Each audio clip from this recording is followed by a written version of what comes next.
এখন আসছে, এখন বলে প্রোটেকশন দিতে আসছে। কিসের প্রোটেকশন দিতে আসছে? কাদেরকে প্রোটেকশন দিতে আসছে? এখন 32 প্রোটেকশন দিতে আসছে, তাই না? তারা তো আমাদেরকে প্রোটেকশন দিতে আসে নাই। 32 আমরা, এটা হলো একটা ফ্যাসিস্টের মাজার। এইখানে আমরা কি করবো না করবো, এটা তো আমাদের একদম জুলাইয়ের প্রতীক। আমরা এখানে কি করতে আসবো? আমাদের ঘৃণার এই যে 24-এ তারা কি করছে, 13-তে তারা কি করছে, ফালানির মৃতদেহ থেকে শুরু করে সিউটো নির্বাচন গুলা, তাদের শাপলা চত্বরের ঘটনাগুলো, আমরা তো কিছু ভুলি নাই।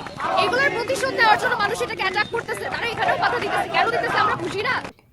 বাংলাদেশের বুকে যতদিন পর্যন্ত, জুলাইয়ের পর থেকে ভবিষ্যৎ প্রজন্ম পর্যন্ত এরকম জুলাই যোদ্ধা বোনরা থাকবে, জুলাই যোদ্ধা ভাইয়েরা থাকবে, তারা থাকা পর্যন্ত বাংলাদেশের বুকে, বাংলাদেশের জনগণের দিকে কোনো শকুন, কোনো রাক্ষস দ্বিতীয়বার স্বৈরাচারী শেখ হাসিনার মতো চোখ রাঙানোর মতো দূরের কথা, চোখ তুলে তাকানোর সাহস পাবে না।